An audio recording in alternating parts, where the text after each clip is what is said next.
Yo les amis, j'espère que vous allez bien. On se retrouve pour une nouvelle vidéo, nouveau débrief. Real 3, Mallorca 0. Bon, Vinicius est en train de vouloir, je sais pas s'il veut bagarrer à la fin du match ou quoi que ce soit. Mais bon, Real 3, Mallorca 0, demi-finale de la Super Coupe d'Espagne. On va faire le débrief comme d'habitude. Mais avant, n'hésitez pas à liker, vous abonner pour les nouveaux et on passe directement au débrief. Bon, Real 3, Mallorca 0. Ce n'était pas le match le plus excitant de la saison, c'était pas le match le plus intéressant de la saison. Je pense qu'on est tous rentrés dans ce match avec pour objectif le classique au dimanche. On ne néglige pas ce match-ci, mais je pense que toutes les têtes étaient focalisées sur un potentiel classique au dimanche. Et on l'a fait. Bon, déjà la formation, je pense qu'on est aligné probablement notre meilleure formation qu'on ait à ce stade-ci. 4-3-3. Défensivement, on avait Tchouaméni en DC, Vasquez à droite vu que Carvalho est blessé, et Ferland Mendy à gauche. Milieu de terrain, Bellingham, Camavinga et Valverde. Et devant, on avait Rodrigo, Vinicius et Mbappé. Bon, déjà, la physionomie du match, moi, ça me plaît. Le Real que j'ai vu aujourd'hui, moi, ça me plaît beaucoup plus. On a un Real qui est entreprenant dès l'entrée dans le match. On n'a pas un Real qui recule, qui laisse les opportunités à l'adversaire. On a un Real qui entre dans le match et d'entrée, ils essayent de faire mal à l'adversaire.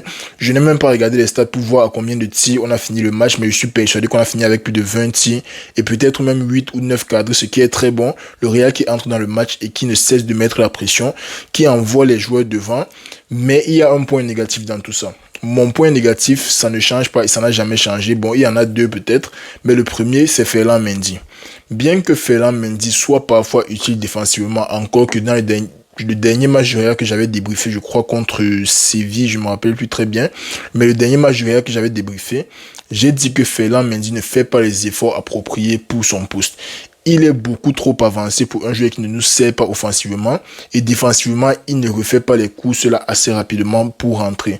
Mis à part ça, le Real qui a bien déroulé en première période, Mallorca joue un bloc très resserré, un bloc très bas où les 10 joueurs n'ont aucun problème à défendre, donc ça allait toujours être compliqué de trouver les petites passes dans les espaces, de trouver les bons décalages dans les derniers 20-30 mètres, ça allait toujours être compliqué. Mais malgré ça, moi, ce qui me plaît, c'est un Real qui arrive, qui maîtrise son sujet au début et qui ne laisse aucune opportunité à Mallorca. Alors certes, ils ont eu 2-3 ballons derrière la défense. Les ballons qui pouvaient être inquiétants, mais dans le football, c'est pas beaucoup d'équipes qui sont capables de faire ça.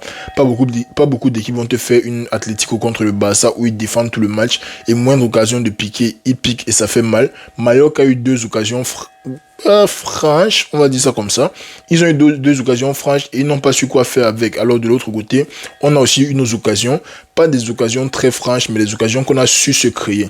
Un autre problème avec le Real, c'est toujours le manque de présence dans la surface. Bellingham ne peut pas être le seul joueur à faire les appels constamment dans la surface. Alors certes, il y a certains ballons comme sur son premier but, où tu avais Mbappé, Rodrigo, Bellingham, Vinicius, tout ça dans la surface en même temps.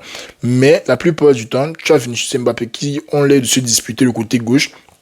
Et tu as un Bellingham qui est obligé d'aller combler l'espace qui est dans la surface. Moi, ça ne me plaît pas. Les appels sur les dribbles de côté, on dirait que tout le monde veut le ballon au pied pour avancer avec. Personne n'est prêt à faire la course qui coupe là, sauf à la dernière seconde. Sauf quand il se rend compte que, le gars s'y est vraiment passé, et il faut une solution dans la surface. C'est là que Mbappé ou Vinicius, surtout Mbappé, essaye de faire l'appel dans la surface. Moi, ça ne me plaît pas. Mais à part ça, on a vu un Real construit.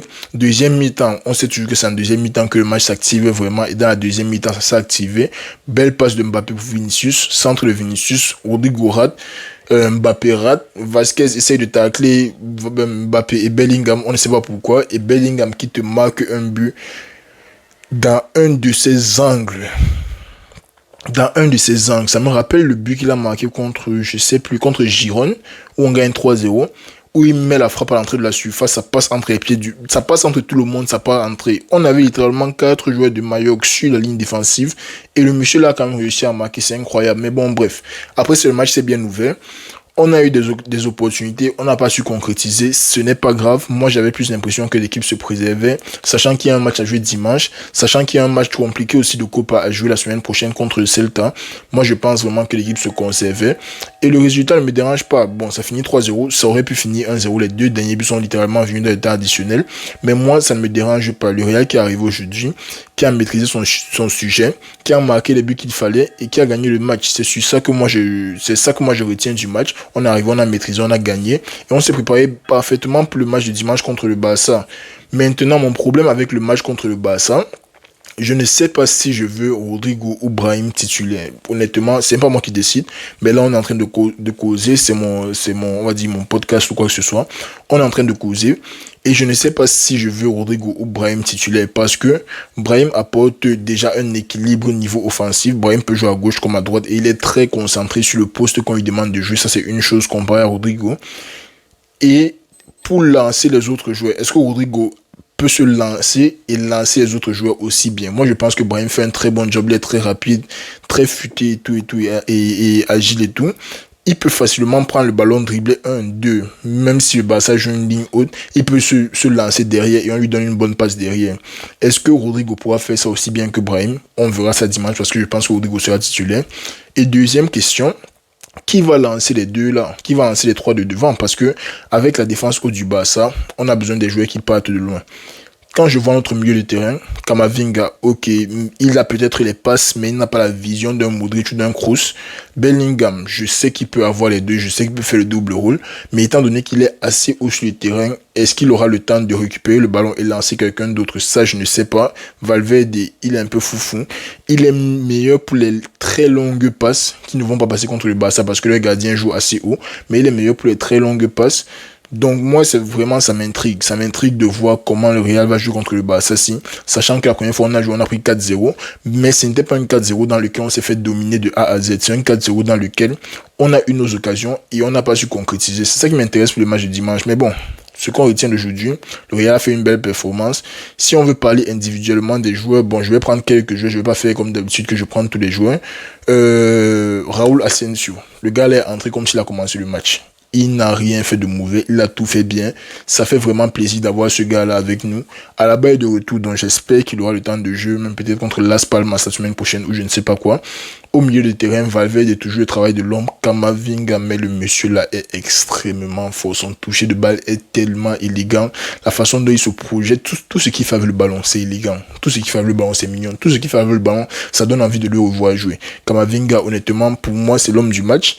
Bellingham a fait son match, il a eu son but comme d'habitude, il a été utile offensivement, un peu moins défensivement parce qu'on n'en avait pas besoin autant pour moi. En attaque, Vinicius a enfin coupé les bêtises qu'il avait sur sa tête là. Le gars est en train de revenir petit à petit. On aime voir ça. Mbappé avait l'air d'être beaucoup plus actif aujourd'hui et j'espère qu'il sera aussi actif contre le Barça et surtout qu'il va apprendre à gérer ses courses parce qu'aujourd'hui il a quand même fait un très bon job de gérer ses courses.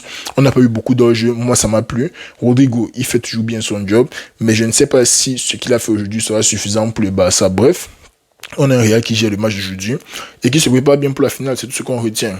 Pour les autres, bon, on va voir les choses de la semaine prochaine. La semaine prochaine, on a Celta, on a la Ligue des Champions qui arrive. C'est une compétition à la fois. On va voir ce qui se passe. Mais bon, c'était tout pour la vidéo d'aujourd'hui, les amis. N'hésitez pas bien sûr à liker, vous abonner et faites ce que vous avez à faire là.